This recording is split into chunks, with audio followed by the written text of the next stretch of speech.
teman klik, senang sekali saya dengan Dr. Belda bisa menyapa teman-teman semua pada live session kesehatan yang dipersembahkan oleh Komunitas Klik.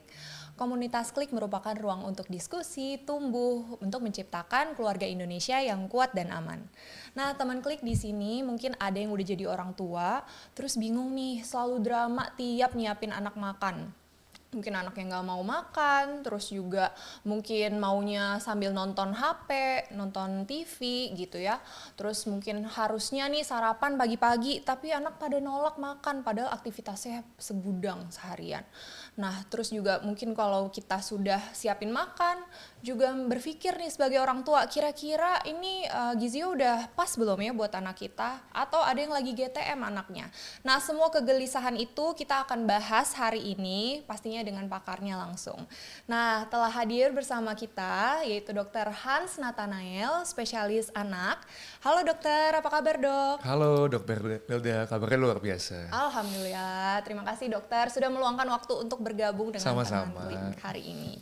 Nah, sebenarnya jujur ya dok, kalau misalkan saya tuh baru ngeh juga kalau punya anak kan memang ke dokter dan ternyata tumbuh kembangnya ini kurang pas nih. Nah, tapi kita juga ternyata di Indonesia ini udah ada di dok, cek kesehatan gratis namanya. Yes. Jadi bisa mengetahui status gizi kita juga. Nanti di penghujung sesi saya bakal cerita tentang ini. Tapi sekarang kita mulai dulu dari dasar-dasarnya nih dok, bareng Dr. Hans. Nah dok, sebagai pembuka, saya ingin mengajak teman klik untuk memahami dulu dasar-dasar gizi anak. Karena seringkali kita fokus pada seberapa banyak anak makan dok. Padahal belum tentu kebutuhan gizinya itu sudah tercukupi. Betul. Nah sebenarnya seperti apa sih asupan gizi yang ideal untuk mendukung pertumbuhan anak dok? Ya, oke. Terima kasih dok. Ya, jadi kalau kita bicara sebenarnya asupan gizi yang ideal gitu ya, jadi kita bagi dua dulu sebenarnya ya. Jadi yang sudah sering cukup populer kan ada namanya makronutrien sama mikronutrien. Ya, jadi ya sebenarnya kalau kita bicara itu ya harus kita kasih keduanya itu. Contoh apa sih sebenarnya makronutrien itu bisa terdiri dari karbohidrat, kayak lemak, protein. Kalau mikronutrien yang kayak vitamin dan mineral. Ya tiap itu sebenarnya punya fungsinya masing-masing dok. Iya, Ya, contoh misalnya kenapa harus ada semua komponen itu minimal 5 itu. Contoh misalnya kayak karbohidrat, dia kan fungsinya nanti untuk ya energi. Protein biasanya untuk pertumbuhan ya, lebih ke pertumbuhan. Lemak nanti untuk ke perkembangan, khususnya perkembangan otak. Kalau vitamin mineral lebih ke fungsi tubuh dan cairan juga nggak kalah penting. Nah sebenarnya sih kalau nanti mungkin kita akan bahas lebih jauhnya ya dok ya, kalau dari pemerintah sendiri kan udah ada sekarang kan kalau dulu kan mungkin terkenalnya dengan 4 sehat 5 sempurna, sempat piramida makanan. Nah yang terakhir itu berganti ke isi piringku. Nah cuman mungkin nanti ya kita spill lebih lanjut ya. Iya, udah cukup segitu dulu ya dok ya. Nah apa kebutuhan gizi anak tuh berbeda dok setiap tahapan usianya? Misalnya kan tadi ada balita, usia sekolah, sampai remaja gitu dok. Oke, pastinya berbeda. Kenapa? Karena kita tahu kan contoh ya masa-masa perkembangan atau pertumbuhan yang emas-emasnya paling pesat itu di 2 tahun sampai 5 tahun pertama kehidupan, nanti lonjak lagi di remaja. Nah tapi kalau kita mau melihat gambaran lebih besarnya, sebenarnya 2 tahun sampai 5 tahun pertama itu lebih ke pertumbuhan dan perkembangan. Makanya kan mungkin Dok Belda dan teman-teman semua mungkin udah pernah mendengar istilah yang 1000 HPK. Ya, jadi 1000 HPK itu ya di mana di situ lagi pertumbuhan lagi pesat, tetapi perkembangan juga termasuk perkembangan otak di 1000 hari pertama kehidupan yang terdiri dari 9 bulan kehamilan dan 2 tahun pertama kehidupan anak. Sampai 80% bahkan 2 tahun, katanya 5 tahun sampai 90 sampai 95%. Ya jadi contoh kalau di situ apa sih yang dibutuhkan gitu loh. Jadi beda, biasanya lebih kita butuhkan yang untuk pertumbuhan perkembangan otak seperti protein sama lemak. Ya, walaupun energi, karbohidrat, vitamin, mineral penting, tetapi tidak sepenting yang protein maupun lemak tadi. Contoh lain lagi, nanti kalau misalnya di remaja nih, misalnya yang lagi pesat-pesatnya juga, walaupun kan setiap usia tuh ada fasenya ya, tentunya kebutuhan berbeda, tapi saya ambil gambaran besarnya aja di remaja, nanti dia kan lebih ke aktivitas ya, berarti lebih ke energi yang dibutuhkan. Kemudian nanti lebih ke protein untuk pertumbuhan juga. Lalu biasanya yang dibutuhkan kayak untuk vitamin itu seperti kalsium ya untuk pertumbuhan tinggi, zat besi dan lain-lainnya juga. Jadi tentunya tiap usia tuh pasti punya kelompok ini yang berbeda-beda, nanti tergantung sesuai kebutuhan usianya masing-masing. Oke, tadi lengkap banget tuh ya dok. Berarti emang setiap tahapannya tuh harus sebenarnya semuanya harus ya dok. Betul. Tapi mungkin ada yang lebih ditonjolkan gitu ya dok. Intinya begitu. Oke dok, nih kan apakah ada ciri-ciri sederhana yang bisa dikenali orang tua untuk mengetahui apakah kebutuhan gizi anaknya itu udah terpenuhi? Apakah selama anak itu udah mau makan dan gak picky ya, makan apa aja tuh udah pasti gizinya cukup? Ya, nah sebenarnya sih kalau kita ambil gambaran besarnya untuk sederhananya lah gitu, yang orang tua bisa kenali gitu ya. Iya. Biasanya sih kalau memang betul pola makan baik itu bisa menandakan dia gizinya kurang lebih pasti baik ya. Atau nafsu makan itu kadang-kadang bisa dipengaruhi dengan yang gizi tadi. Gitu loh. Jadi kalau anaknya betul mau makan ya kita udah bisa kurang lebih sedikit punya gambaran kalau anaknya pasti secara umum kesehatannya baik dan status gizinya harusnya baik. Harusnya baik. Kecuali kalau yang nggak mau makan ya selain nanti ujungnya pasti kan status gizinya jadi kurang ya dan pasti udah mulai ada tanda-tanda kayak kurang, mungkin ada sesuatu yang kurang gitu loh. Oh begitu dok. Oke. Tapi ya bukan cuma sampai di situ sebenarnya. Ya jadi bukan cuma sampai di situ. Kadang-kadang nanti anak ya kita bisa lihat kayak outcome-nya kan dalam bentuk mungkin pertambahan berat, panjang atau tinggi badan ya. Jadi kalau misalnya yang dia naik berat, naik tingginya, kemudian perkembangannya sesuai usia. Anak sehat, anak aktif, anak tidurnya pules, fokusnya baik, ya dia bisa sesuai usia tadi fokus dan mungkin performa akademisnya di sekolahnya baik, itu kurang lebih juga gambaran kalau dia berarti secara umum oke lah, nggak ada masalah gitu ya. Oke dok. Nah masih banyak nih dok yang menganggap kalau misalkan anak gemuk ya dok pasti sehat, sedangkan kalau kurus kurang gizi. Nah itu gimana dok? Kalau label itu udah tepat belum dok? Oke, nah ini yang seringkali menjadi tren ya, mungkin di masyarakat ya. Jadi nggak salah sih sebenarnya mau anak gemuk daripada anak kurus kan sebenarnya. Tapi gini, sebenarnya kalau kita bicara per definisi yang, jadi kan kalau kita sebut namanya malnutrisi ya dok ya. Malnutrisi itu jadi ternyata bukan hanya yang gizi kurang atau yang kurus sekali. Ternyata yang anak yang overweight atau obesitas itu termasuk kategori dia malnutrisi juga. Kenapa sih? Jadi gini, katanya memang gemuk itu secara umum baik, tapi ada beberapa kelemahan yang mungkin dapat ditimbulkan. Contoh, kalau anak terlalu gemuk itu nanti resikonya adalah dia kan jadi mungkin aktivitasnya nggak bisa maksimal. Gimana sih kalau kita gemuk, anak gemuk kan pasti gerakannya lebih susah ya, jadi perkembangannya mungkin terhambat. Yang kedua, resiko daripada overweight obesitas biasanya takutnya ya ada penyakit-penyakit metabolik yang bisa dipupuk sejak dini. Contoh kan kalau kepada dewasa kan kalau gemuk apa sih takutnya kan tekanan darah, jantung, kolesterol dan sebagainya. Walaupun anak-anak nggak langsung begitu, tapi bisa dipupuk sejak dini, itu bisa ke arah sana. Ketiga apalagi, jadi dia resiko kalau sakit, kadang-kadang ini kan anak ini kan kalau sakit kita pakai berat badan. Biasanya kita ngitungin, kadang-kadang ada loh anak tuh 2 tahun tapi udah kayak berat 10 tahun gitu. Oh iya benar dong. Nah itu kadang-kadang kan dosis kita tetap mesti sesuaikan ya. Nah repotnya kalau terapi, jadi kalau terapi pengobatan itu menjadi kurang efektif biasanya. Karena kan kita nggak mungkin kasih dosis dewasa juga di 2 tahun ya. Tapi di tubuhnya dianggap kurang nih. Jadi biasa maaf ya kalau sakit bukannya lebih baik, kadang-kadang malah potensinya lebih berat dibandingkan anak-anak yang ideal lah. Beratnya. Dan satu lagi nih dok, yang terakhir, kalau anak gemuk kesannya kan harusnya dia gizinya oke lah. Tapi ternyata kadang-kadang kalau saya dapati dari praktek atau pengalaman, itu ada beberapa gizi yang kurang. Jadi gizi yang kurang justru malah jadi kurang di satu area, jadi nggak sepenuhnya baik juga. Nggak serta-merta langsung sehat gitu ya dok? Ternyata gitu ya. Dan kalau misalkan tanda awal yang perlu diwaspadai nih dok, kalau misalkan anak mengalami kekurangan gizi, itu apa? Nah kalau tanda awal tadi kan kurang lebih saya udah bilang tuh yang kalau baik gimana. Sebenarnya tinggal dibalik gitu ya. Jadi contohnya kalau tadi kan harusnya kalau anak yang gizinya baik, dia kan beratnya naik, ada kenaikan, tinggi pun ada kenaikan. Ya ini jadi kebalik nih, berat badan misalnya bisa nggak naik atau stuck gitu ya dok ya.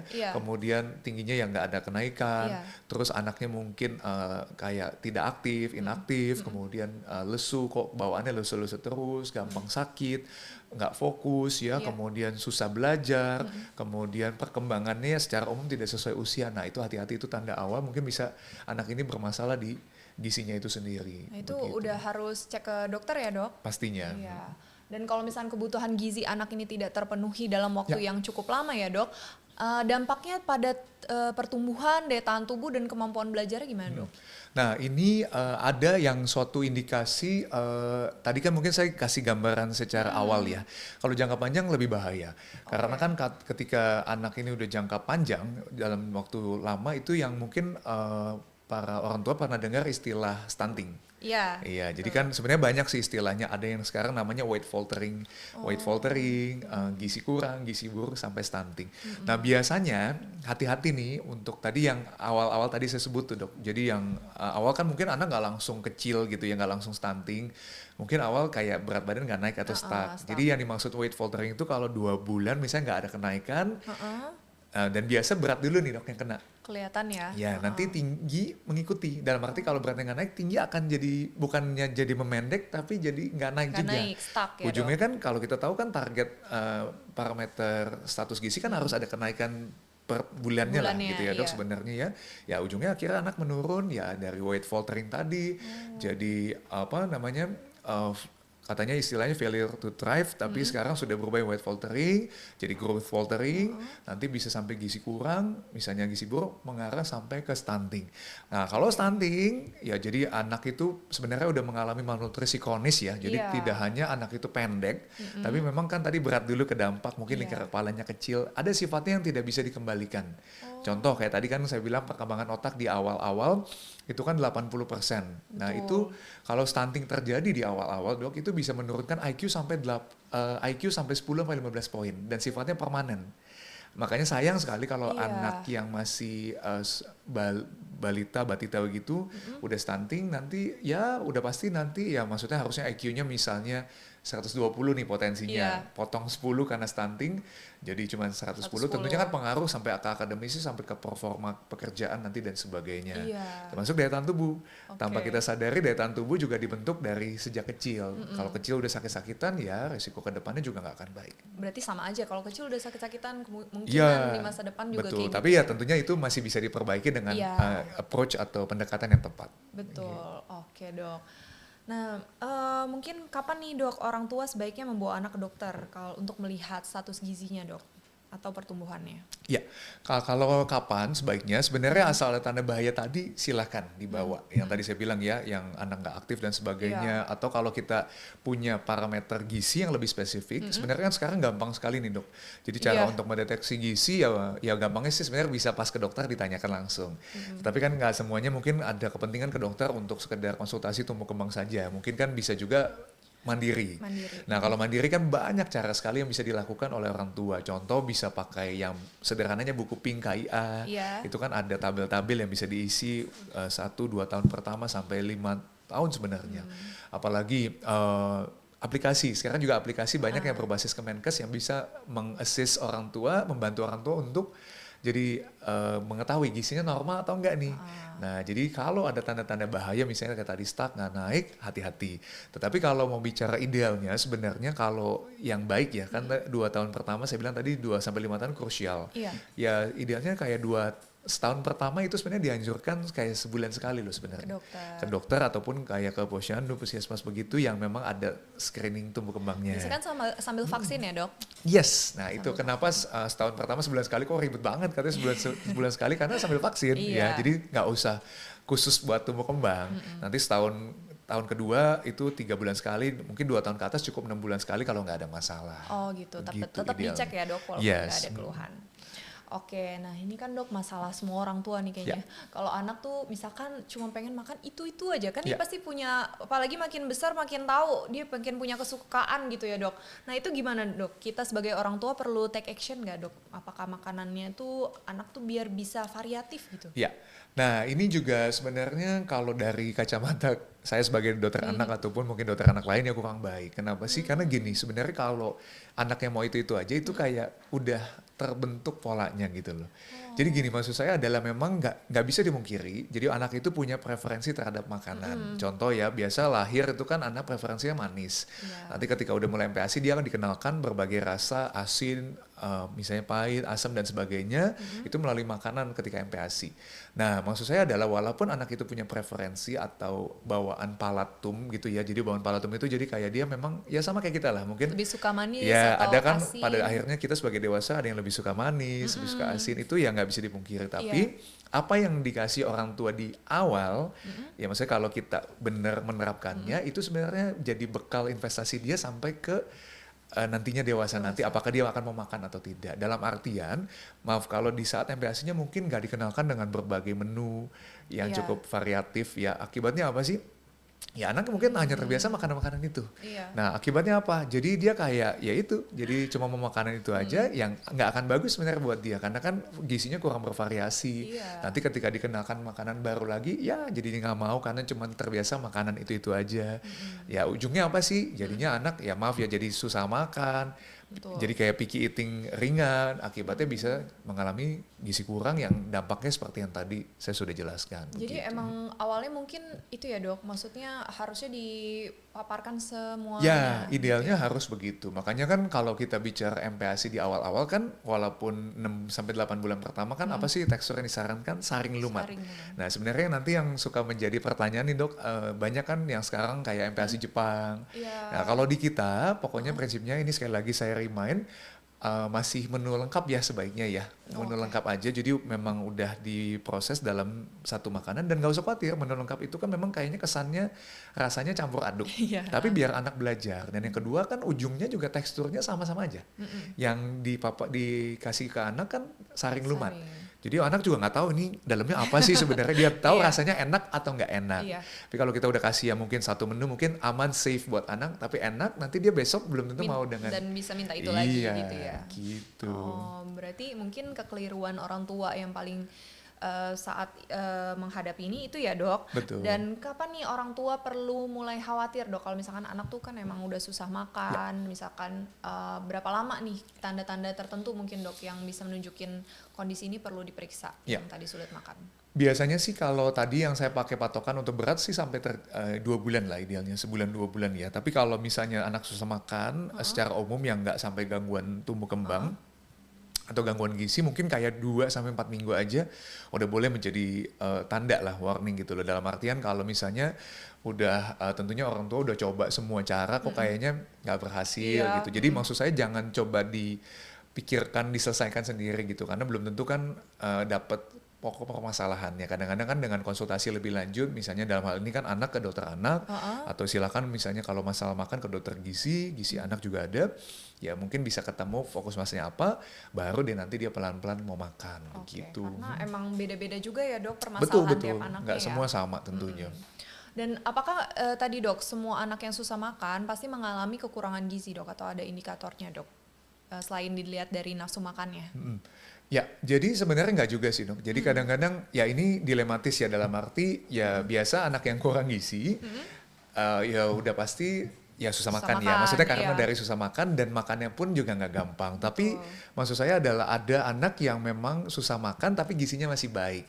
Nah, tapi maksud saya kalau sampai begitu itu nggak boleh berkepanjangan. Jadi maksudnya bisa jadi sebagai tanda awal yang mesti tanda bahaya yang mesti kita perhatikan. Makanya kan tadi saya ambil contoh ya 2-4 minggu deh kita lihat ya. Maksudnya kalau 2-4 minggu nggak ada perbaikan konsultasi. Apalagi kalau sampai beratnya tingginya udah terdampak dalam waktu 1-2 bulan stuck dan sebagainya, ya silakan nanti konsultasi lebih lanjut Oke. untuk mencari pertolongan atau bantuan Ya, begitu. kalau bisa jangan lama-lama ya dok Iya, ya. Kalau udah pasti. kelihatan nggak susah Betul. makan, bisa langsung konsultasi. Nah, ini ada orang tua nih akhirnya menyerah nih dok kasih makan anaknya karena anaknya memberikan makanan favorit anak tiap hari agar yang penting anak tuh mau makan aja dok. Nah, apakah pendekatan ini aman dok dalam waktu jangka panjang? Tadi dokter sampaikan enggak ya dok. Nah, mungkin apa resiko yang mungkin muncul terhadap kecukupan zat gizi anak? Misalkan yang favoritnya aja Betul. ya.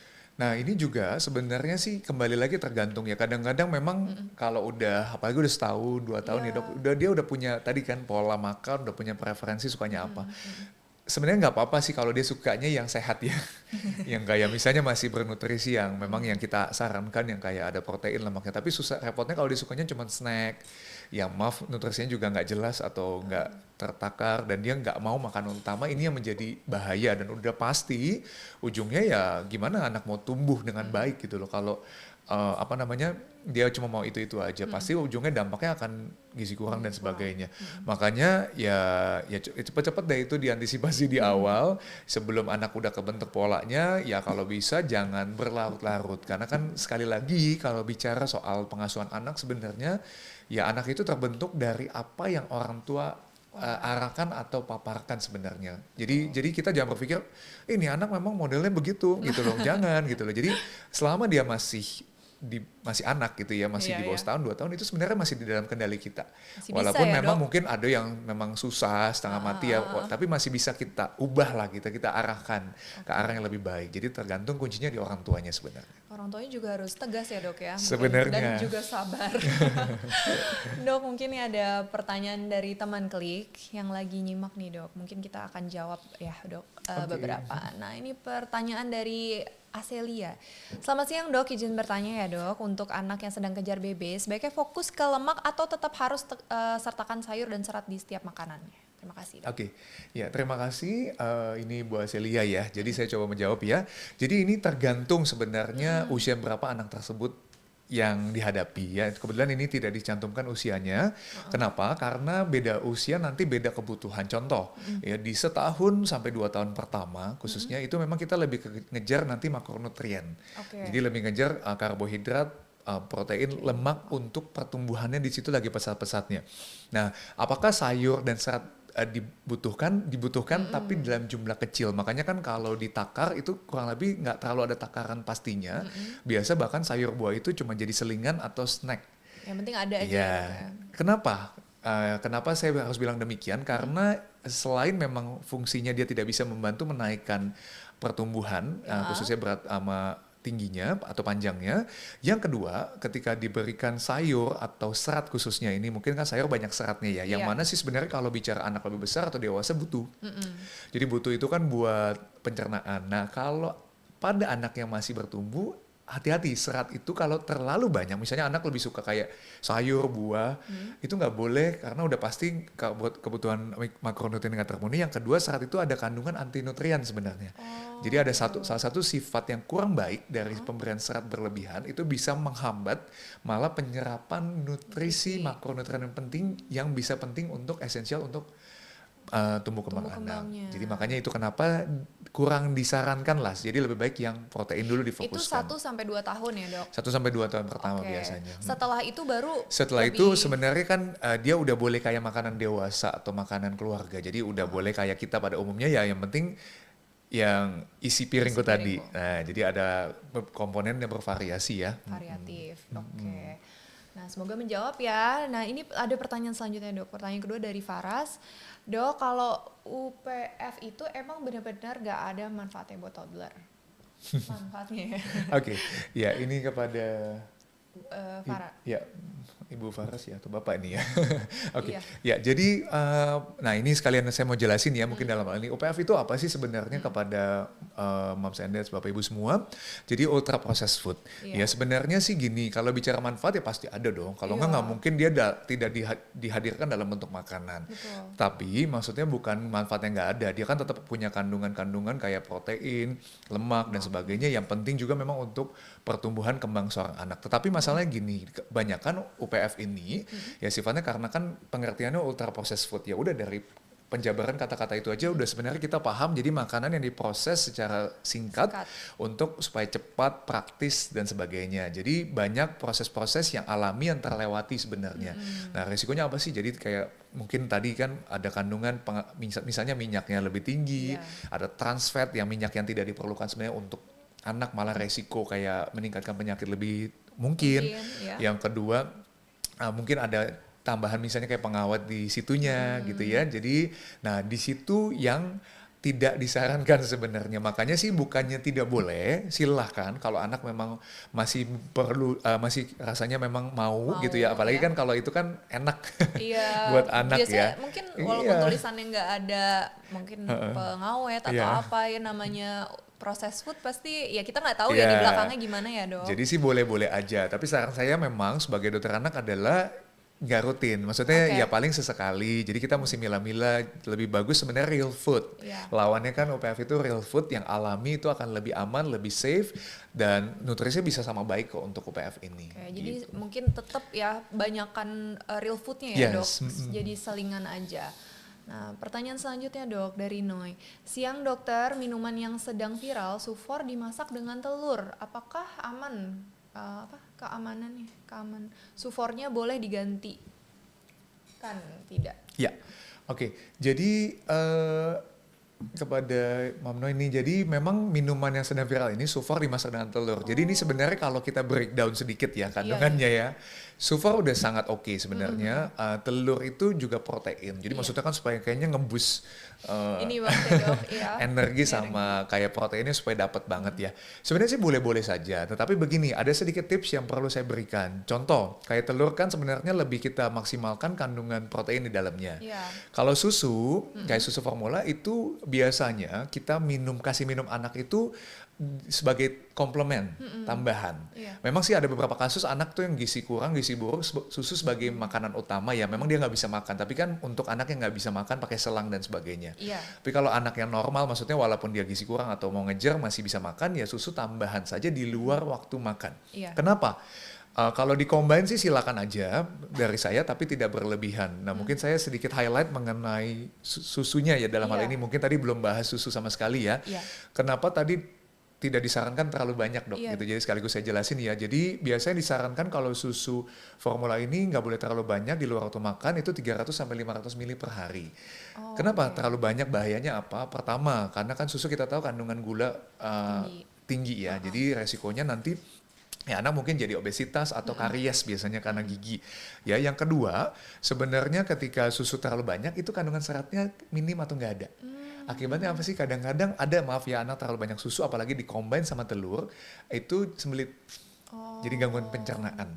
Yang ketiga, kenapa susu tidak disarankan digabung dengan makanan utama, termasuk kalau dalam ini Tadi kan ya, telur. telur. Itu nggak disarankan ya, karena apa namanya? Itu karena ada, kalau susu kan kandungannya kalsium yang tinggi ya dok. Kalau makanan kan mungkin zat besi. Iya. Nah sayangnya nih ketika susu digabungin sama zat besi itu bisa menghambat penyerapan zat besi. Kalsiumnya, jadi ada kalsiumnya, udah gitu protein kasein dalam susu itu bisa mengikat zat besi, jadi ujungnya anak jadi anemia, resiko anemia atau kurang darah. Jadi itulah kenapa, maksudnya sebab-sebab yang sudah minum susu sewajarnya silakan sesuai anjuran, tapi kalau menurut saya tidak perlu dikombin-kombin, jadi makan susu untuk tambahan, Iya, nggak begitu. usah digabung ya dok. Iya. Oke, wah ini insight-nya sangat bermanfaat banget dok.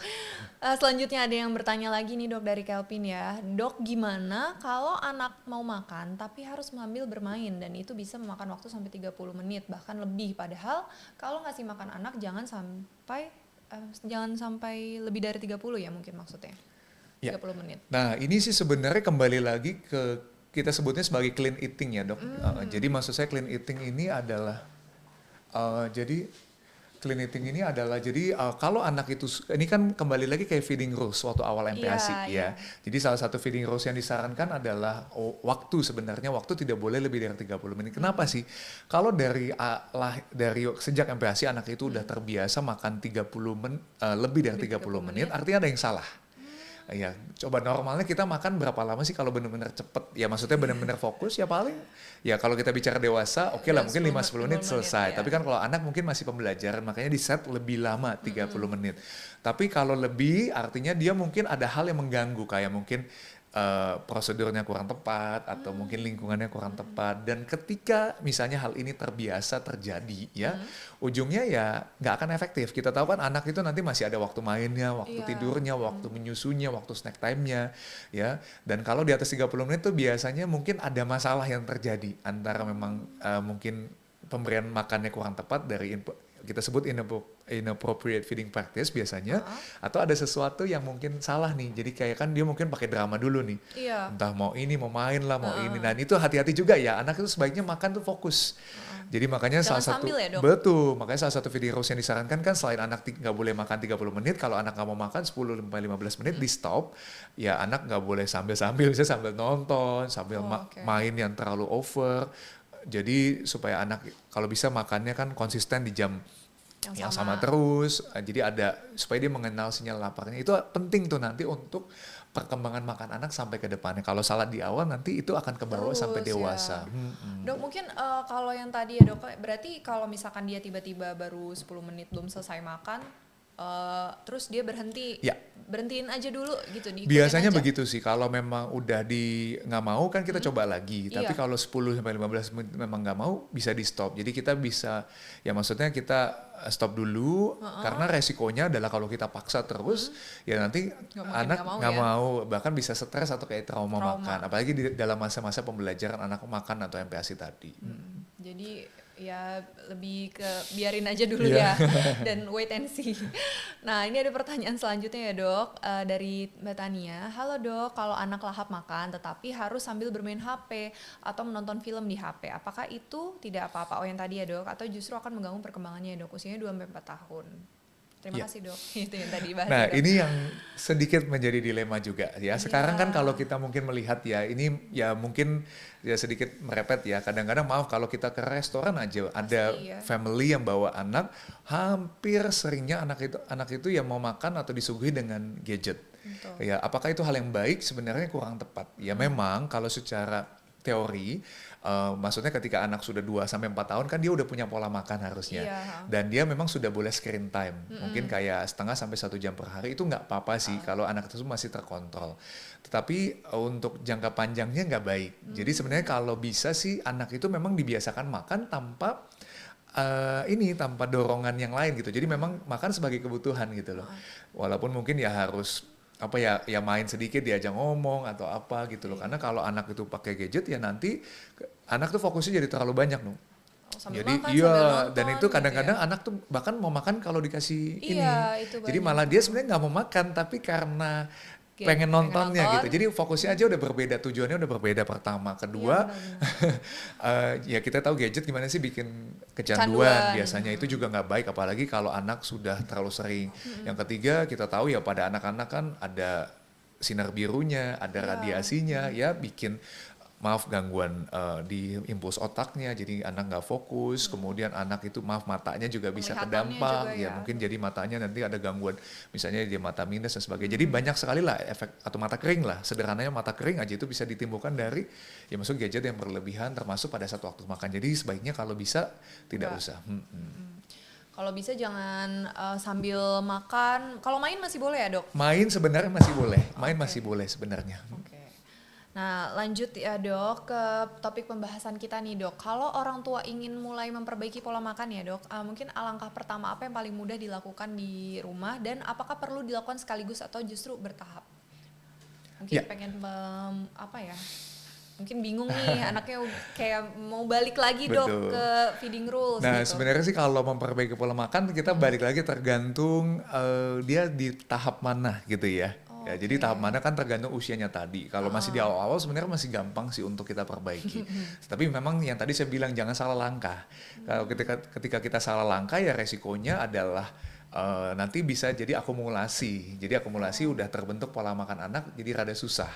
Jadi sebenarnya sih kalau memang dia maksudnya masih awal, lebih cepat diintervensi akan lebih baik sebenarnya. Dan masalah di usia manapun, pokoknya sih kalau saran saya adalah ketika kebingungan ya nanti silakan itu jangan diputuskan sendiri. Seminggu 2 minggu udah diputuskan nggak ada perubahan, nanti silakan konsultasi ke BK ahlinya atau profesional dalam hal ini mungkin sebagai dokter anak, tadi dokter gizi ya. anak ya. Atau mungkin kalau anak memang ada masalah di psikologisnya juga bisa ke misalnya psikolog atau apa, itu juga bisa membantu, atau terapis makan ya. Iya. Jadi ya tolong sama-sama dibantu dan jangan mamsnya kadang-kadang kan mama sendirian nih Iya, atau ini jadi nggak ada burnout yang ya, Dok. backup atau support. Iya. Ya kalau bisa memang dibantu oleh dukungan keluarga juga, kayak contoh bapaknya atau suaminya atau keluarga lain, itu mungkin bisa meringankan perannya dan berbagi peran lah intinya. Iya, nggak ditanggung sendiri ya bebannya dok. Betul. Nah mungkin banyak orang tua dok yang ngerasa kalau mau kasih makan bergizi itu otomatis mahal. Nah ini bener ya dok, banyak yang berpikir seperti ini. Nah sampai akhirnya mungkin ya udahlah kasih yang seadanya aja dok. Nah bagaimana contoh konkret mungkin mau nyusun menu harian yang bergizi tapi tetap sederhana dan mungkin hemat ya dok. Ya, sebenarnya sih kalau pertanyaan ini nggak terlalu, ya memang kebanyakan berpikir demikian Kayak ya. gitu Jadi ya, maksudnya kalau makan enak atau sehat harus mahal. Tapi kalau enak ya oke lah. Mungkin kan karena kita kadang-kadang cari yang makanan enak yang lebih pricey ya, tapi Iya. kalau sehat enggak. Kenapa? Karena kita bisa lihat ya contoh makanan sehat apa sih, contohnya misalnya kan kayak yang penting ada komponen-komponen penting tadi yang saya sebutkan Iya. kayak karbohidrat, lemak, protein. Protein. Contoh kan kayak ya contoh protein aja gitu, kayak contohnya nggak usah jauh-jauh kayak ikan, telur gitu ya, tahu, tempe, itu sebenarnya kadar proteinnya tinggi, nggak perlu maaf yang kayak ikannya sampai ikan salmon atau Iya. apa, bahkan kadang-kadang kan ada yang pernah compare yang Iya. ikan kembung sama Baik. salmon yang harganya mungkin jauh berbeda, ternyata pun kandungannya bisa sama baik, asal kita bisa tahu dan pengolahannya baik gitu ya, termasuk kayak misalnya karbohidrat tadi, jadi kayak nasi, misalnya kan mungkin kalau kita berpikir makanan yang mahal yang sehat mungkin kayak pasta begitu ya, kan Iya. nggak harus itu, jadi bisa kayak nasi, bahkan kayak roti, mie yang di pokoknya asal selama nanti pemprosesan dan ininya tepat dan menggabungkan semua komponen-komponen tersebut ya kayak karbohidrat, lemak, proteinnya itu nggak harus jadi mahal kok. Maksudnya kan bisa juga yang sederhana tapi yang menarik. Nah prinsipnya sih kalau buat anak sebenarnya sebenarnya anak juga nggak lihat mahal murahnya, Iya, betul nggak ya. tahu Maksudnya juga kan ya. itu kan kitanya si orang tuanya yang bergengsi atau Atau malah ngikut ya dok di sosmed gitu iya, kan. jadi sebenarnya kalau anak tuh sebenarnya lebih ke visual aja sih. Jadi kalau memang mau kasih anak sih nggak harus yang mahal, tapi Menarik. tolong kasih yang bikin menarik gitu. Jadi secara visual, warnanya dibikin karakter, dan itu kan nggak harus keluar uang terlalu gini banget. Kita bisa kreasi-kreasi sederhana aja di rumah begitu. Oke dok. Jadi nggak mesti mahal ya dok. Nggak mesti Yang penting mahal. kreatif lah. Betul. Nah, ngomong-ngomong soal camilan ya, banyak orang tua yang parno duluan nih dok. Kalau misalkan dengar kata jajan ya dok, nah dianggap otomatis tuh nggak sehat buat anak. Padahal snack sendiri sebenarnya penting nggak sih buat anak-anak dok? Ya, snack itu penting. Makanya kan sebenarnya kalau kita bicara snack itu bahkan dari sejak MPASI itu disarankan. Iya. Contoh kan waktu awal MPASI kan 1-2 kali makanan utama, belum sampai mungkin ya 2-3 kali, tapi snacknya 1-2 kali. Iya. Kenapa sih? Karena kan nggak mungkin kita makan full aja.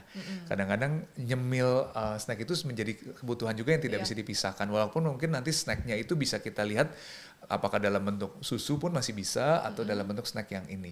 Dan snack itu nggak berarti harus snack itu yang kurang sehat gitu loh. Jadi snack itu nggak usah Buah berpikir gitu ya, Dok? iya. Jadi snack itu sebenarnya kalau kita bicara sehat pun banyak dan penting. Contoh kayak buah, sayur-sayuran, misalnya kayak sederhananya kayak yogurt gitu ya. Kemudian pokoknya makanan-makanan standar aja yang bukan masuk kategori makanan utama, tapi yang sehat dan baik gitu. Kadang-kadang snack juga bisa kita combine atau momsnya combine jadi makanan yang maksudnya kayak makan utama cuman yang lebih sederhana tapi dibikin sendiri homemade, itu bisa membantu juga.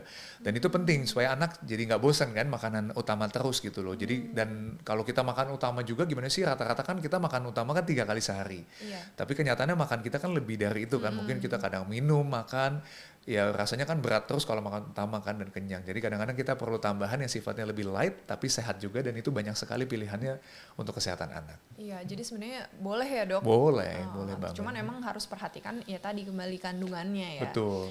Nah, apakah anak yang mengalami masalah makan nih dok atau kurang gizi perlu mengkonsumsi vitamin atau suplemen? Oke, nah sebenarnya sih kembali lagi ya, ini kalau menariknya adalah apakah sebenarnya anak yang vitamin itu dibutuhkan. Nah sebenarnya gini, kalau dari kacamata saya pribadi, ini tapi mungkin bisa bervariasi ya, mungkin pendapat dokter anak ataupun dokter-dokter lain ya. Kalau anak yang kurang gizi menurut saya penting, ya. Tapi kalau anak yang sehat, tidak terlalu. Jadi maksudnya opsional lah sifatnya kita sebutnya. Kenapa? Tapi kalau dari saya pribadi sebenarnya saya tidak anti vitamin gitu loh. Karena gini, saya selalu berpikir adalah kadang-kadang kita kalau makan gitu ya kita walaupun kita jaga makan, kita benar-benar makan bisa atur, ya kita nggak tahu persis ya komposisi makanannya ada dalamnya iya, ya. maksudnya apakah benar-benar sehat atau mungkin lagi apes-apesnya kena kuman, yang mungkin membutuhkan tambahan mikronutrien dalam bentuk vitamin mineral itu gitu loh. Jadi nggak ada salahnya sih asalkan vitamin itu rasional dan terukur, jadi tidak berlebihan dan sesuai yang disarankan. Nah, apalagi kalau anak kurang gizi, notabene-nya kan dia udah misalnya kurus gitu ya, udah pasti kan kurang makronutrien maupun mikronutrien. Jadi nggak ada salahnya asal mikronutrien yang disarankan, vitamin mineral tadi yang penting memang untuk pertumbuhan kembangnya. Contoh kalau anak apa sih yang kayak zinc misalnya, zat besi, tadi kalsium tadi, kemudian vitamin D ya, vitamin B kompleks, multivitamin dan sebagainya. Jadi yang memang penting untuk menunjang pertumbuhan kembangnya silakan. Kalau kayak DHA gitu dok? Oh, DHA juga penting. Boleh. DHA itu memang sekarang ini sih kalau dokter dan teman-teman mau tahu, jadi nggak ada rekomendasi khusus, maksudnya kita dosis yang disarankan. Jadi sekarang sedikit spill juga, mungkin untuk teman-teman di rumah semua. Jadi ada beberapa vitamin yang penting nih. Jadi sekaligus saya spill juga ya. Jadi kayak contoh kalau di anak-anak itu dari IDAI sendiri, Ikatan Dokter Anak Indonesia itu menyarankan beberapa komponen penting kayak vitamin D itu sekarang udah dari lahir. Jadi kalau belum silakan diberikan. Zat besi dari 4 bulan sampai 2 tahun ya rutin. Kemudian vitamin A, makanya kan vitamin A ada yang bulan vitamin A setiap Februari Agustus ya, yang sekarang lagi populer yang kayak zinc atau apa ya. Tadi yang DHA belum, jadi maksudnya belum ada rekomendasi khusus. Dari IDAI Ya, tapi sebenarnya kalau kita tahu kan DHA itu nanti untuk yang omega 3, 6, 9 itu penting sebenarnya nanti untuk pertumbuhan perkembangan otak. Jadi jangan sampai nggak dikasih juga, jangan sampai kurang. Jadi kalau memang dirasa dari makanan, khususnya kan makanan daging-dagingan, seafood itu dirasa kurang, silakan dibantu dengan suplementasi, tapi untuk dosisnya nanti silakan boleh konsultasi dengan dokternya masing-masing. Begitu. Oke dok, nah seberapa penting peran orang tua nih dok dalam membentuk kebiasaan makan sehat sejak dini? Sebenarnya tadi udah dibahas ya dok. Betul. Iya dok, silakan. Penting banget. Kan tadi saya bilang, jadi ya ini sebenarnya orang tua menjadi kunci lah kita sebutnya ya. Kalau anak ini nggak mau makan, ya kita reflect lagi kadang-kadang ke pengasuhannya, kepada orang tuanya apakah sudah tepat atau belum. Jadi jarang ya anak itu benar-benar nggak mau makan karena bawaan gitu loh dok. Jadi ada sih yang sifatnya gitu ya, kadang-kadang maaf ya, mungkin ya kita bisa lihat mungkin orang tuanya kurus, makan aja juga menganggap makan itu sebagai sebuah kebutuhan bukan keinginan. Kan ada kan orang yang makan tuh keinginan kuliner, tapi ada juga yang udahlah gue nggak suka makan nih gitu kan. Jadi ya anaknya mungkin ngikut, jadi kayak makan itu ya seperlunya juga, tapi tergantung pola parenting, pola pengasuhan pemberian makannya itu. Jadi kalau orang tua tadi kan saya udah bilang dari lahir udah bisa ASI eksklusif, 6 bulan MPASI tepat, menunya tepat, ininya semua oke, pasti anak itu udah kebentuk pola makan yang baik, yang bisa dibawa terus sampai nanti ke anak itu lebih besar atau dewasa. Dewasa ya Betul. dok. Oke, berarti penting banget ya. Penting banget. Nah, terus kebiasaan sederhana di rumah dok yang ternyata punya dampak besar terhadap status gizi anak. Ya, kalau kebiasaan sederhana sih di rumah sebenarnya sih yang kalau kita lihat yang simpel-simpel aja ya. Jadi pertama ya kita mesti tahu dulu kapan memberikan waktu makan yang pas buat anak. Makanya sih kalau ini kembali lagi kayak feeding rules. Jadi contohnya adalah tadi kan kita harus jadwal lingkungan prosedurnya harus tepat. Nggak boleh memaksa makan anak. Nggak boleh maksudnya kasih makan anak pada saat kenyang ya. Jadi sebenarnya kita mesti tahu dulu dasar-dasarnya itu juga. Terus nggak boleh ya sebenarnya anak itu dikasih pancingan ketika makan atau gadget juga dari kecil. Itu nggak bagus juga. Terus ya kalau bisa suasana makan itu fokus atau kondusif, makan bersama-sama tentunya bisa lebih baik. Ya jadi ya mungkin hal-hal seperti itu mungkin kesannya seringkali sepele atau terlupakan, tapi penting sebenarnya untuk membuat jadi cara makan yang baik bagi anak sejak dini begitu. Ya. Berarti memang harus konsisten juga ya sebagai orang tua. Dan yang penting konsisten. Iya. Kadang kan kita udah berniat tapi kadang situasi bikin jadi tidak mendukung ya dok. Tapi ya kita harus balik lagi ke awal. Betul. Gitu. Nah ini ada pertanyaan lagi nih dok dari teman klik di Zoom ya, ada dari Tir Nurdiani Zabal. Jadi halo dok, mau bertanya untuk bayi usia 6 bulan nih dok, itu empasi yang baik apa ya? Soalnya anak saya susah untuk naik berat badannya. Oh berarti baru mau mulai empasi nih dok. Ya, oke sekalian ya dijelaskan dalam hal ini ya. Mungkin ini sekalian untuk new parents juga yang mau anaknya MPASI. Sebenarnya kalau 6 bulan kan waktu ideal yang kita sarankan memulai MPASI. Iya betul. Karena berdasarkan fisiologis yang memang harusnya dia udah bisa makan di usia tersebut ya. Jadi anak tersebut sudah kontrol kepala baik, duduk udah bisa dengan bantuan, refleks menjulurkan lidah, refleks muntahnya sudah nggak ada, dan dia udah tertarik dengan makan dan nggak bisa cukup dengan minuman saja. Nah untuk di awal biasanya kita rekomendasi itu tadi, kalau anak itu tersebut sudah ada tanda-tanda 6 bulan silakan mulai, tapi homemade kalau dari saya. Jadi kalau bisa homemade, menu lengkap dan homemade. Dan untuk tekstur awal biasa saring lumat. Jadi nggak boleh yang terlalu berat, saring lumat dulu. Terus untuk awal mungkin start itu bisa 2 sampai 3 kali makan, tapi untuk awal 2 kali makan, 1 kali snack dulu. Porsinya nggak usah banyak-banyak. Yang disarankan untuk awal makan biasanya cukup 2 sampai 3 sendok makan sampai nanti naik-naik sampai 125 mili.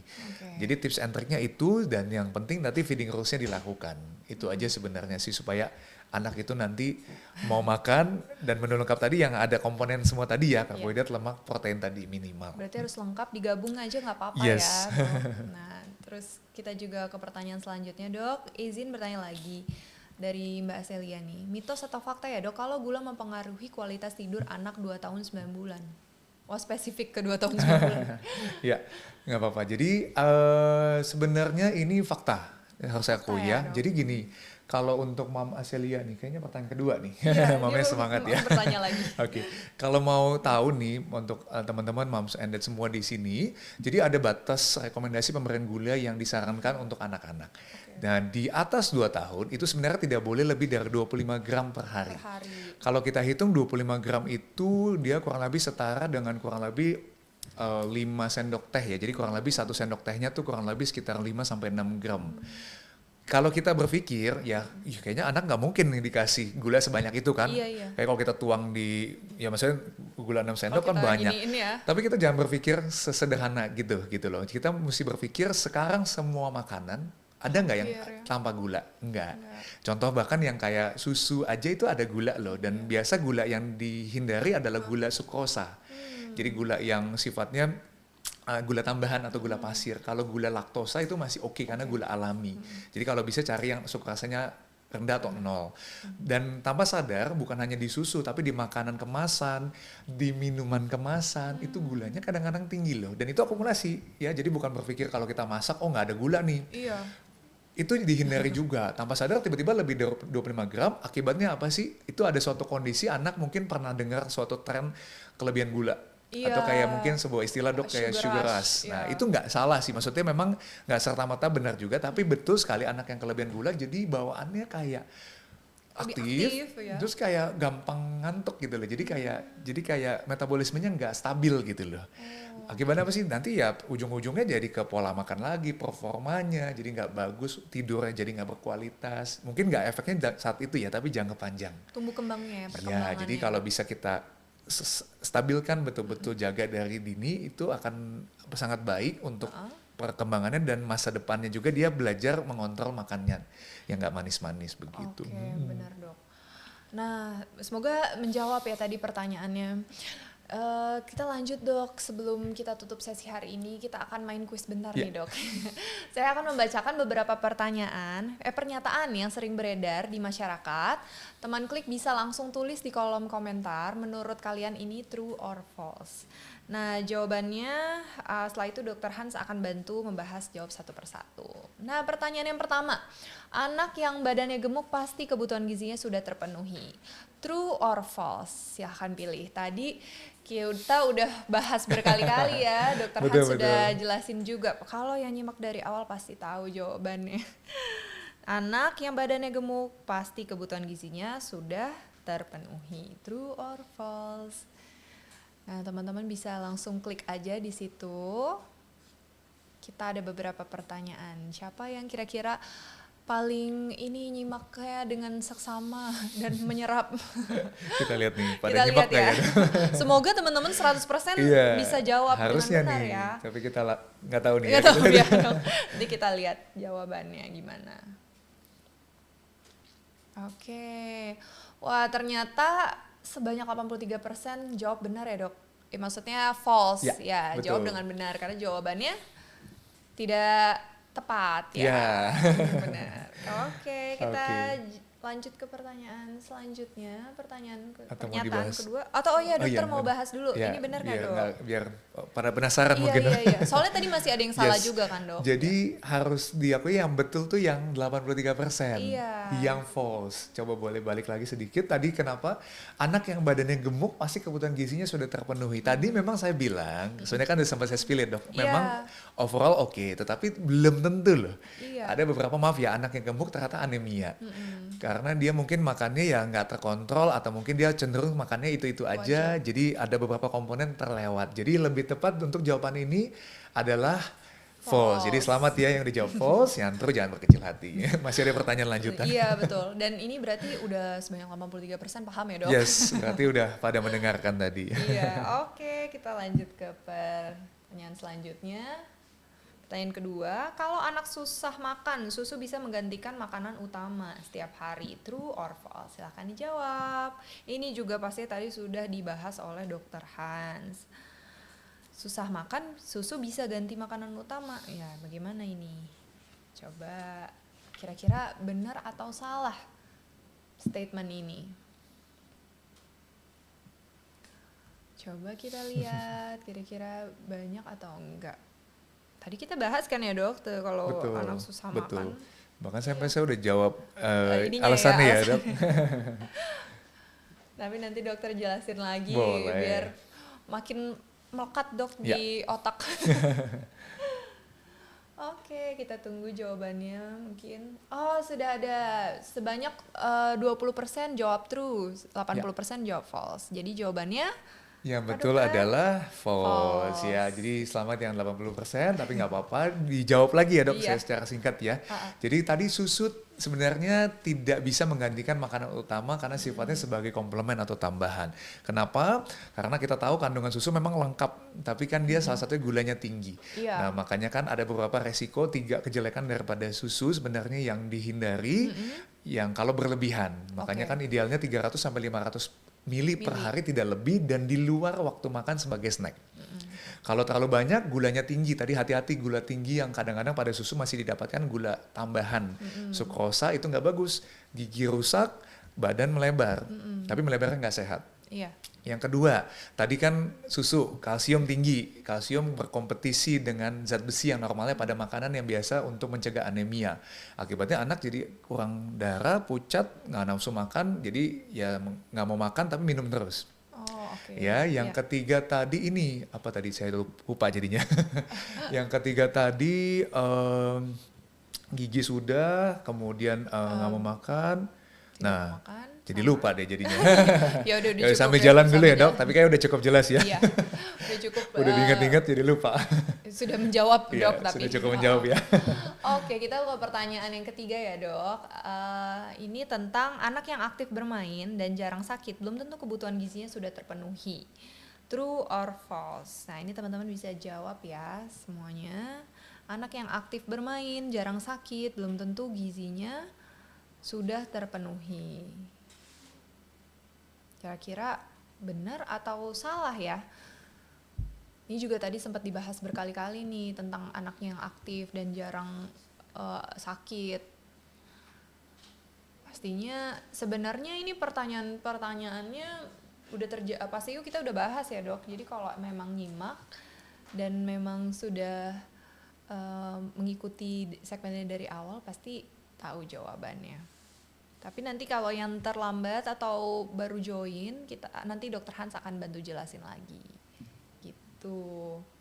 Kira-kira ayo dijawab. Kira-kira bakal 100% nggak ya yang ini? Kita lihat ya dok. Atau tapi tadi lumayan ya 80. Lumayan. Maksudnya ya Jadi lebih udah dari separuhnya Hmm. sudah banyak yang Udah paham. sangat baik. Karena emang pasti kita pengen mendapatkan jawaban yang benar ya. Oke. Oke, wah ini menarik. Ini menarik nih dok. Ini true-nya 49% Ya. dan false-nya 51%. Jawabannya yang benar apa nih dok? Oke, jadi memang ini kalimatnya memang rada sedikit membingungkan Bingungkan ya. Mungkin jadinya hampir 50-50 ya. Uh-uh. Kan anak yang aktif bermain dan jarang sakit belum tentu Kebutuhan gizi. gizinya Nah sudah ini karena terpenuhi. kalimatnya belum tentu ya. Belum tentu. Jadi kan bikin bingung nih. Tapi ya sebenarnya belum tentu benar. Oke. Jadi kalau dari saya yang jawaban benar itu yang betul. Betul. Kenapa sih? Jadi gini, memang tadi saya bilang kan anak yang gizinya kurang ya pastinya nggak aktif dan sebagainya. Tetapi ada beberapa kasus memang pada kenyataannya. Makanya ini kenapa seringkali orang tua kecolongan, Dok. Oke. Ya anak tuh kayak kesannya sehat, betul Iya, ya? Mungkin iya. pernah lihat ya anak kayaknya kecil. Mungkin kan dokter udah pernah bilang nih anak saya kecil, kurang gizi tapi karena menurut saya anak saya sehat, jadi saya biarin Biar aja lah. aja. Iya. Nah ini masuk kategori yang ini. Jadi kan anaknya aktif, bahkan jarang sakit loh. Iya. Jadi ya itu artinya ya bagus gitu loh. Tapi ya harus dicari tetap penyebabnya dan jangan dibiarkan anak dalam kondisi itu tersebut terus menerus, karena kan nanti ya kita nggak mau juga anaknya sehat tapi kecil kan sampai gedenya gitu loh. Kalau bisa kan potensi tinggi beratnya kan mencapai yang ideal gitu loh minimal. Jadi jawabannya Yang true, true. karena tadi ini kali ada kata kuncinya belum tentu. Soalnya ini mungkin tadi jawabnya cepet-cepet juga mungkin ya, Iya. Dok. Jadi belum fokus banget, harus dibaca berkali-kali tadi baru Betul, paham juga baru ya, Dok. paham, Nggak apa-apa betul. kalau buat yang salah, tapi jawabannya yang benar adalah true. Oke, kita lanjut ke pertanyaan selanjutnya. Camilan atau snack sebaiknya dihindari sama sekali karena selalu tidak sehat untuk anak. True or false? Cemilan atau snack sebaiknya dihindari. Nah, ini cukup jelas ya, Dok, Ya, pertanyaannya. ini harusnya gampang ya. Harusnya banyak nih yang jawab benar. Maksudnya jawabannya benar. Betul. Sebaiknya dihindari sama sekali karena selalu tidak sehat untuk anak. True or false? Untuk teman-teman yang ketinggalan bisa langsung jawab ya di kolom komentar. Pertanyaan-pertanyaan tinggal langsung diklik aja. Jadi sistemnya memang langsung pilih true or false. Oke. Sudah muncul true sebanyak 32% dan false-nya 68%. Dan jawaban yang benarnya apa, dokter? Ini sebenarnya harusnya nggak membingungkan ya, tapi Iya, tapi ya nggak apa-apa sih. Masih cukup banyak juga berarti Iya. yang masih kurang tepat. Harusnya ini false. harusnya false Karena ya, kan Dok. tadi saya sempat bilang juga nih ya waktu ada di sesi pembahasan mengenai snack ini ya, Dok ya. Jadi Iya, saya bahas tadi sempat ya ada snack ini pertanyaannya. kan nggak disebut snacknya apa. Iya. Jadi memang snack ada dua jenis lah, snack sehat maupun tidak Jajanan sehat. mungkin ya, Ya, di- dalam hal ini kan kalau misalnya cemilan atau snacknya bisa sehat, kayak contoh kan buah, sayuran, Ya. yogurt, kacang-kacangan, maksudnya yang alami, itu ya nggak harus dihindari sebenarnya. Bahkan bisa kita kasih, memang sengaja kita kasih memang untuk membantu ya kayak pola makan anak lebih baik gitu loh. Jadi nggak harus kan makanan utama terus. Jadi lebih tepatnya jawabannya ini adalah false. Karena bisa tetap diberikan untuk anak kalau kita kasih dalam snack yang tepat. Ya snack rumah ya, maksudnya yang Ya, dibuat sendiri itu betul. lebih baik. Betul. Tapi nggak apa, Dok, masih tetap banyak kok yang jawab benar. Betul. Oke, lanjut pertanyaan ini, pertanyaan terakhir. Makanan bergizi untuk anak pasti butuh biaya besar. Nah, ini true or false? Bergizi udah pasti butuh biaya besar, berarti lebih mahal gitu Betul. maksudnya ya. Tadi juga kita sudah bahas. Bener apa enggak ya? Kalau aduh pengen kasih makan anak yang bergizi tapi kayaknya udahlah kasih yang seadanya aja gitu. Itu benar gak ya? Harus selalu mahal? Semoga ini perkara pertanyaan terakhir, Dok. Ya. Semoga 100%. Amin, semoga ya. Karena kan diharapkannya memang adanya live session ini kan Yes. untuk menambah pengetahuan Yes, ada parents. peningkatan ya. Iya. Jadinya juga dapatlah ilmu ya yang bisa. Oh, oke. True-nya ada 13% dan false-nya 87%. Dan jawabannya adalah apa, dokter? Yang Oh, betul yang jawabannya yang false ya. 87%. Ini kayaknya mungkin yang 13% ngetes ini. Ngetes ya. Biar ada variasi. Iya. Enggak Soalnya kayaknya tapi udah banyak sebagian besar paham ya, Dok, Betul. kalau sebenarnya makanan bergizi itu nggak mesti mahal. Iya. Tapi ya itu mungkin ya enggak juga. Mungkin dalam arti mungkin ada beberapa juga yang menganggap masih yang 13% tadi. Oh iya. Jadi maksudnya iya. kalau makanan bergizi ya harus mahal. Ya memang sih nggak bisa dipungkiri ya. Kebanyakan ya maaf makanan yang lumayan mahal ya dia harusnya gizinya Lebih bisa baik lebih ya. dikondisikan gitu ya. Tetapi ini sekali lagi saya tekankan di sini nggak selalu gitu loh. Jadi maksudnya nggak usah berkecil hati makanan harus selalu mahal, enggak. Kalau kita memang punya resource lebih minimal, kita maksimalin aja di situ. Asal kita bisa tahu cara pengolahan yang tepat, bisa kombinasi-kombinasi. Dan tadi kan saya bilang kalau anak kan yang penting kan dia mau makan dan dia suka visualnya. Udah itu aja sebenarnya. Kalau udah menerapkan prinsip itu, dia bisa sama baiknya kok dengan anak yang maaf mungkin makanannya cenderung yang mahal-mahal terus bisa sama baiknya gizinya. Karena kan tadi dokter bilang anaknya nggak tahu juga yang mana Iya, yang nah mahal. itu masalahnya yang terakhir juga. Iya, nah ini pertanyaan penutup ya, Dok. Ya. Mungkin, Dok, jika orang tua tuh masih ragu, apakah kebutuhan gizi anaknya udah tercukupi ya, Dok? Apakah cek kesehatan gratis bisa menjadi salah satu cara untuk mengevaluasi status gizi dan tumbuh kembang anak sebelum muncul masalah yang lebih serius? Ya, oke, ini bisa banget ya. Tentunya kan kalau kita tahu cek kesehatan gratis ini salah satu jadi program pemerintah ya, dibagi berdasarkan usia. Iya. Itu kan ada tiap kelompok beda-beda kebutuhannya. Contoh kalau saya tahu yang untuk anak. Jadi anak dibagi yang bayi baru lahir maupun yang anak lebih besar ya. Biasa ada beberapa screening kayak anak baru lahir tuh kayak screening yang memang hipotiroid, Iya. yang hormon ya, kemudian screening TB. Kalau anak yang lebih besar mungkin lebih ke tumbuh kembang atau yang screening penyakit-penyakit menular. Bisa banget. Jadi kalau bingung ya silakan dapatkan ini, lakukan ini, karena daripada bingung atau misalnya ada suatu masalah yang mungkin nggak terdeteksi malah nanti Iya. jatuhnya akan jadi bahaya. Lebih baik kita cepat-cepat tahu melalui program ini bisa dibantu, dan tentunya nanti supaya cepat ketahuan permasalahannya apa, tentunya nggak berlarut-larut dan bisa kita intervensi lebih awal supaya tentunya tumbuh kembang anak bisa lebih optimal. Oke dokter, nah sebagai penutup nih dok, apa pesan yang ingin dokter sampaikan kepada para orang tua agar bisa memenuhi kebutuhan gizi anak di tengah berbagai tantangan yang ada? Oke, nah ini yang seringkali menjadi sekaligus mungkin ya penutup juga ya. Jadi gizi seringkali terlupakan. Padahal gizi itu adalah salah satu kebutuhan primer yang penting. Ya kita lupa kadang-kadang kita kasih mungkin kasih sayang aja, kasih tempat tinggal, sekolah, tetapi gizi anak tuh sering terlupakan. Padahal itu sebagai fondasi lah. Iya. Jadi fondasi untuk ya memang kesehatan anak secara umum.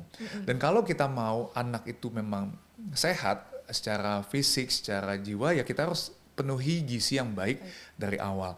Bahkan ada sebuah kalimat yang bilang juga ya kalau anak itu gizinya baik, sebenarnya itu jadi kayak investasi untuk kesehatannya di masa depan atau jangka panjangnya. Dan ada juga nih yang bilang kalau misalnya anak itu gizinya baik, ya bahagia keluarganya tentunya. Iya. Oke, nggak kerasa nih kita udah sampai di akhir sesi ya dok. Terima kasih dokter Hans Sama-sama, atas terima kasih juga. berbagai insight-nya seputar gizi anak yang sudah dibagikan hari ini, pastinya sangat insightful. Dan terima kasih untuk teman Klik sudah menjadi bagian dari live session hari ini. Semoga obrolan kita bisa menambah wawasan dan membantu menjawab berbagai pertanyaan seputar kesehatan keluarga. Nah, jangan lewatkan juga live session berikutnya. Ikuti @komunitas.klik di Instagram dan bergabung ke grup WhatsApp Komunitas Klik melalui link di bio agar selalu mendapat informasi terbaru. Sampai jumpa!